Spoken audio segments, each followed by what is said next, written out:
Tem uma frase que está sendo muito repetida em manifestações e nas redes sociais para demonstrar a hipocrisia desse pessoal da esquerda, que é os anistiados que são contra a anistia. Sim, a maioria dessas pessoas que vão em manifestações, que divulgam nas suas redes sociais, que são totalmente contra a anistia, são pessoas que foram anistiadas. Mas não foram anistiadas por invadir um prédio público no domingo, não. Foram anistiadas por assassinato, por sequestro, por bomba em banco, bombas em aeroportos, matando jornalistas, por roubo de banco, sequestro de carro, por tortura. Essas pessoas foram anistiadas. E a maioria hoje está na presidência e são políticos, grandes figuras da política. Mas a hipocrisia acabou de subir a um novo patamar, graças à internet. Você sabia, eu publiquei esse vídeo ontem, tá? Lula, em 1988, ele era um deputado federal? Pois é. E ele votou favorável a anistiar crimes como golpe de Estado, tentativa de golpe de Estado, atentado contra o Estado Democrático de Direito. Lula votou, tem uma assinatura dele em um voto, para que torne isso, para que a anistia possa alcançar esses tipos de crime. Sim, porque ele já sabia que muito provavelmente a esquerda ia acabar fazendo isso. Bom, isso foi ontem. Hoje surgiram duas novas informações que são piores do que o próprio Lula ter votado a favor da anistia. Bom, vamos lá. Esse aqui você sabe quem é, né? Gilmar Mendes. Ele está o tempo inteiro dando entrevistas. Nunca teve um ministro da Suprema Corte que mais deu entrevistas que Gilmar Mendes na história. Ele dando entrevista afirmando que a anistia a condenados por tentativa de golpe é ilegítima e inconstitucional. Grave essa palavra. Para Gilmar Mendes, anistiar pessoas por tentativa de golpe é inconstitucional. E aqui a Carmen Lúcia no mesmo modelo, que a anistia para vandalismo e tentativa de golpe é inconstitucional. Ela falou isso depois que a Carol Detone pautou a anistia na CCJ. Beleza. Gilmar Mendes e Carmen Lúcia publicamente se posicionando contra a anistia, dizendo que é inconstitucional. Só que em 2010, e aí aí que o negócio vai ficar sério agora.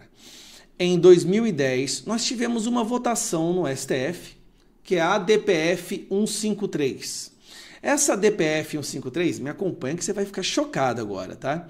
A OAB entrou com uma ADPF, de arguição de descumprimento de preceito fundamental, no STF, alegando que a tortura cometida pelo regime militar não poderia ser anistiada, ou seja, ela questionou a amplitude da anistia quando teve o fim do regime militar e nós voltamos à democracia relativa.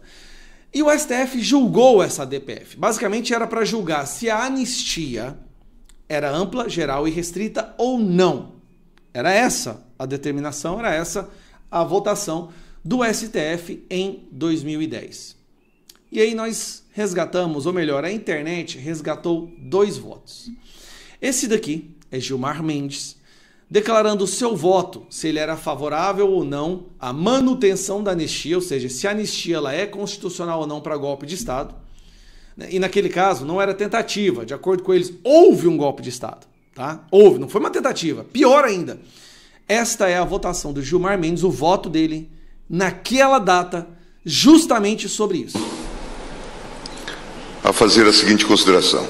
A questão reside menos na conceituação do que seja crime político do que na própria característica do ato da anistia.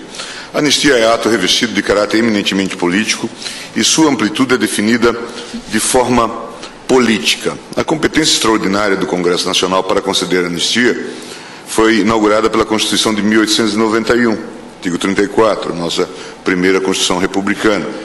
No tocante ao tema da anistia, recorda as lições de João Barbalho.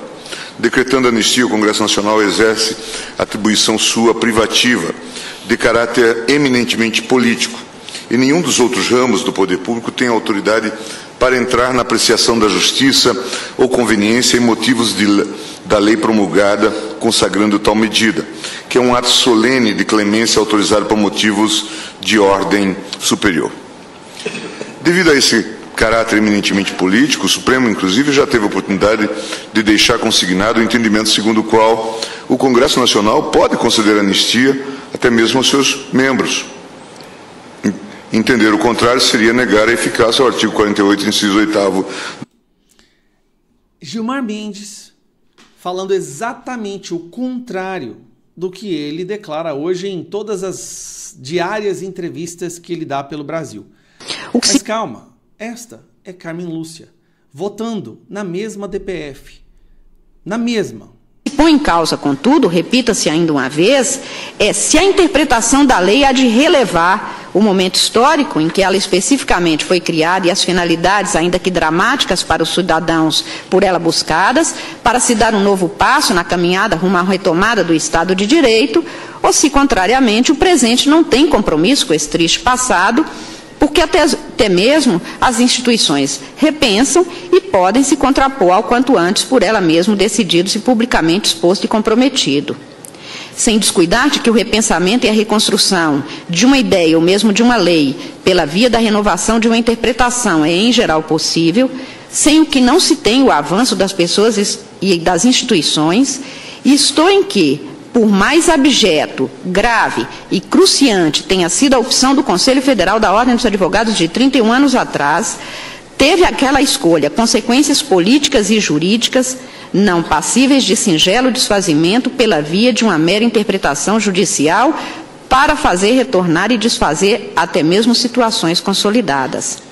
Nem de longe alguém desconhece toda a carga de ferocidade das torturas, homicídios, desaparecimentos de pessoas, lesões gravíssimas praticadas, que precisam ser conhecidas e reconhecidas, e principalmente responsabilizadas para que não se repita.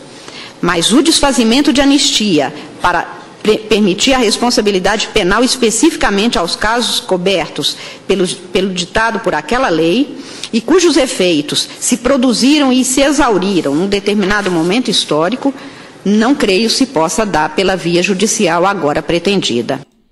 Ela defendeu a anistia. Ela não defendeu o regime, mas ela falou: a anistia foi concedida, ou seja, a anistia é constitucional, nós não podemos voltar atrás e sair buscando punições para quem já foi anistiado naquele final do período do regime militar e quando a gente entrou nessa democracia do narcotráfico e das facções criminosas e relativa.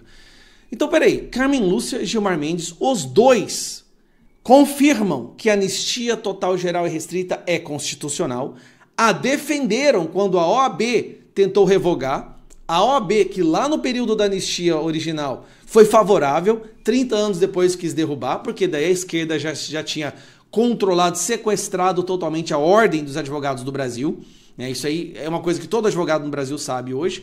O STF falou: não, a anistia foi constitucional, não podemos voltar atrás. Gilmar Mendes e Carmen Lúcia. Duas pessoas que falam agora abertamente contra isso, como você pode ver aqui, ó. Gilmar Mendes afirma que a anistia a condenados por tentativa de golpe é ilegítima e inconstitucional. Como isso é possível? Eu te digo como isso é possível. Isso se chama sequestro ideológico, aparelhamento da corrupção da mais alta corte brasileira, que hoje se transformou num instrumento de perseguição, de opressão, de cerceamento de liberdades, de censura, como é a da Venezuela, como é da China, como é da Coreia do Norte.